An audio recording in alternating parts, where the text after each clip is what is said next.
Hi, this is Dr. Jeff Davis, President of Lordship Investments and Director of New Way Community Development, here today with 5 minutes to live by. This program looks at a variety of different subjects. We talk about finance, sales, business, we do a little on marketing, um, marriage, Christianity, etc. So today we're going to be focusing on real estate, specifically real estate winning strategies. And the strategy I want to talk to you today about is how do you sell your house with as few hassles as possible? Now, let me start off by saying that I am a real estate broker, have been a broker in a variety of different states. So I know what it's like to sell real estate in different states across this country. And one of the things you find is that there's some things that are the same no matter where you are, and then there are other things that are very different. And so, depending upon where you are, that determines how you should go about trying to sell the house. So, I want to look at ways to do it with as little hassle as possible. Now, let's begin by looking at the fact that the whole goal of selling your house is understanding that you have to attract a buyer that wants it. And although this may be a house that you've had for years and you have poured a lot of love into it and you are crazy about this house, you don't want to assume that everybody that sees it is going to feel the way that you do. You have a personal interest and investment in the property. And it doesn't matter. This is more intense if you are talking about your home. But let's say that you're talking about an investment property. Maybe you got a multi unit that you want to sell. There can still be some emotional attachment to that. And so you want to be careful and make sure that you don't let your personal opinions and your personal biases get in the way of presenting this property in the best light possible. So I'm going to focus more so on the home and looking at ways to sell your home effectively and with as few hassles as possible. Now we've already talked about, you don't want to put your personal opinion in there too much in terms of, showing how much you love the house. The second thing you want to do is you want to make sure that it's a house that meets the needs of the market. If you're trying to appeal to, let's say, a family, two adults, some kids, then understand that there are basically three areas in that house that are going to be very important to them. The first is the kitchen, because they have to cook and they've got to feed this family on a regular basis. And so they'll probably be spending a fair amount of time in that kitchen and they want to make sure that it's functional. The second is bathrooms, because again, when you have a family and you got kids, if you got more than one bathroom, it helps.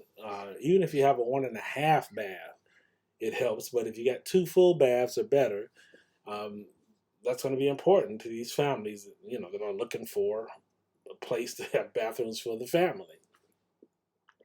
And third are the bedrooms. Um, Minimum of two. You know, the adults in one, kids in another, preferably three. So if you have girls and boys, girls can be one in one, boys in the other. But these are the things that families are looking for.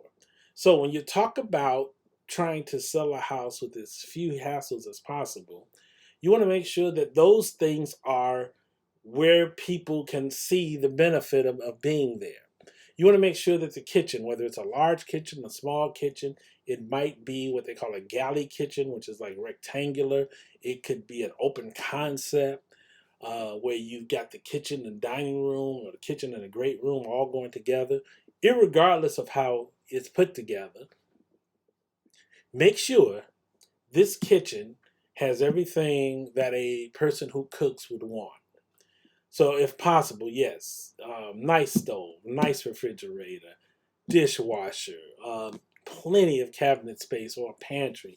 You want to make sure that it offers everything that a person who has to cook would be looking for. You want to make sure many times that there's a place to sit. Now, some kitchens are not structured to have seating, but if there is a place for a counter and you can put a couple of chairs, or if there's what they call a breakfast nook, a little room right off the kitchen but connected where you can put a small table and some chairs, that's fine. Having a formal dining room, not every house has a formal dining room. If it does, you hopefully it won't be too far from the kitchen, and that works. But if it doesn't, then you just want to have a space where a person can bring a table.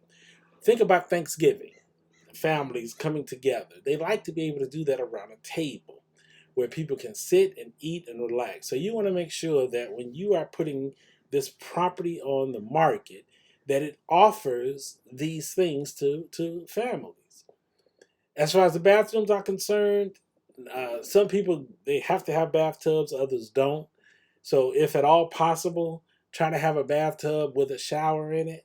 A lot of people do want showers as well, so you don't want to have a bathroom that's strictly just two showers or strictly just two bathrooms. You want to try to make sure that you've got both, because again, you're trying to cater to the greatest possibility of needs.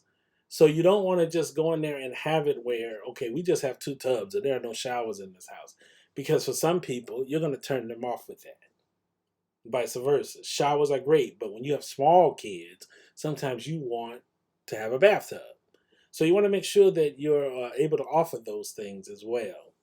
Looking into how to create an environment that is great for the family life is just important when it comes to looking at doing this, uh, reaching out to the biggest market that you can. And you want to be able to do that. You want to be able to reach out to the biggest market that you can so that you can help as many people as possible find the joy they're looking for in their next place. Finally, clean. Just make sure everything's clean. You're not going to have the luxury of having huge rooms sometimes. Sometimes the house is kind of small, but that's okay. But make sure that it's clean.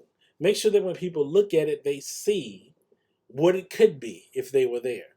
And when things are dirty and when things are unkept and they're not properly put together, it just turns some people off. And you don't want to do that.